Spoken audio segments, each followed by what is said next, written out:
So what is wrong? What's broken?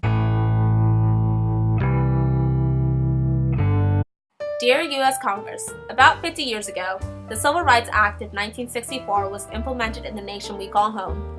African Americans and other minority groups have been fighting for their rights long before that, and in 1964 they thought this was the final solution to their problem.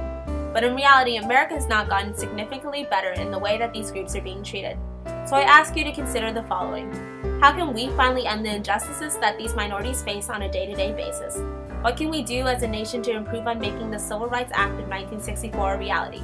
How can we come together as one whole nation, one people, and one human race?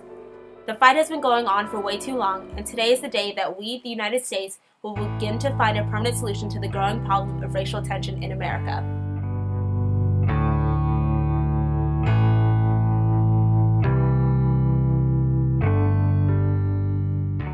What do you think racial tension is? Well, I think everybody could define that a little bit differently, but usually to me that means when, for whatever reason, people don't treat others in a normal, typical way as they should, based on some type of race, or that could translate also to religion,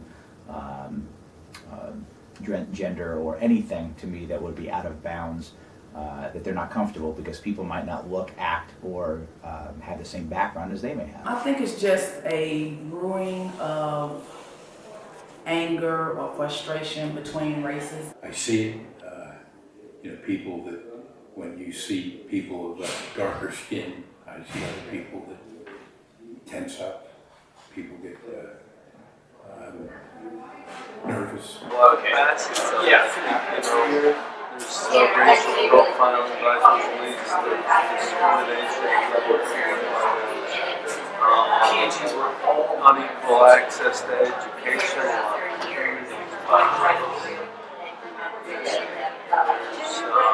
so there's just a lot of dimensions to the racial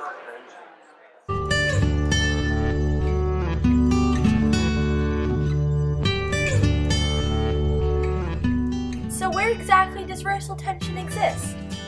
There's no real particular area, but it is easy to point out the most densely populated areas. For example, a city.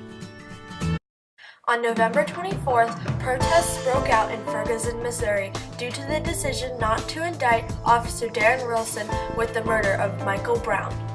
It wasn't just Mike Brown, but it's the Mike Browns of these United States.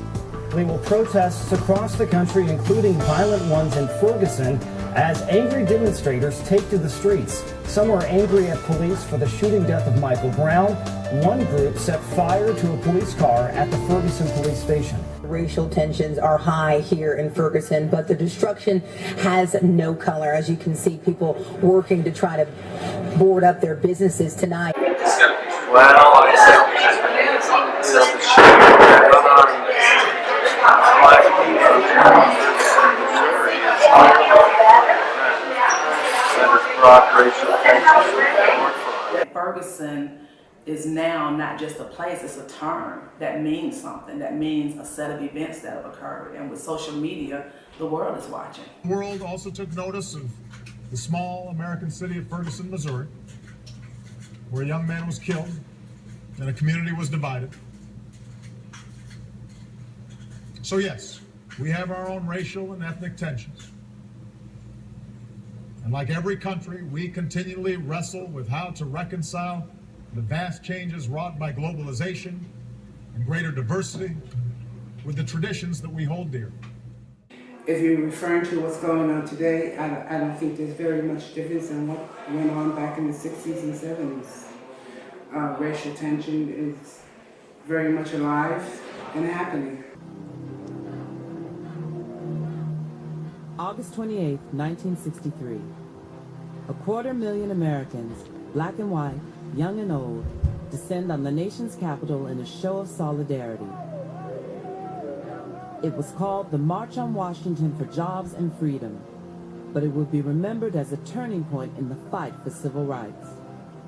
Among the speakers, the Reverend Dr. Martin Luther King Jr., who electrified the crowd with the stirring "I Have a Dream" speech.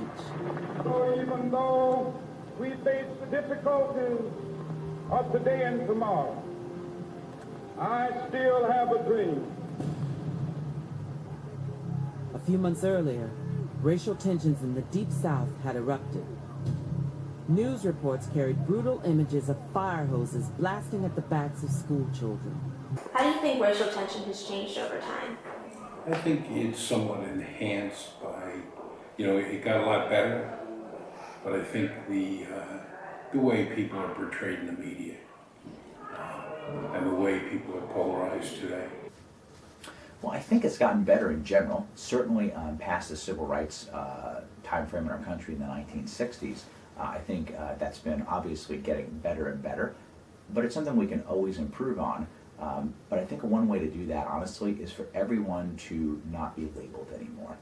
And it is my hope and dream that for my children, for you all, and certainly for my future grandchildren, that we don't have to label people based on their gender, their proposed race, where their family lineage came from, what part of the country they're from.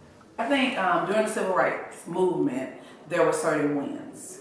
They were fighting against segregation and Jim Crow laws. And because of those wins, people started to relax a little bit. But because certain laws were enacted, that did not stop the tension from brewing. You can regulate laws, but you can't regulate feelings and behavior. Based on these viewpoints, Congress needs to implement a solution to this growing problem in our nation. We as a nation need to end the racial injustices that are faced on a daily basis. In 1963, Martin Luther King Jr. said, "I have a dream that my 4 little children will one day live in a nation where they will not be judged by the color of their skin, but by the content of their character." Today we make that dream happen. We are not many races, we are one race, the human race.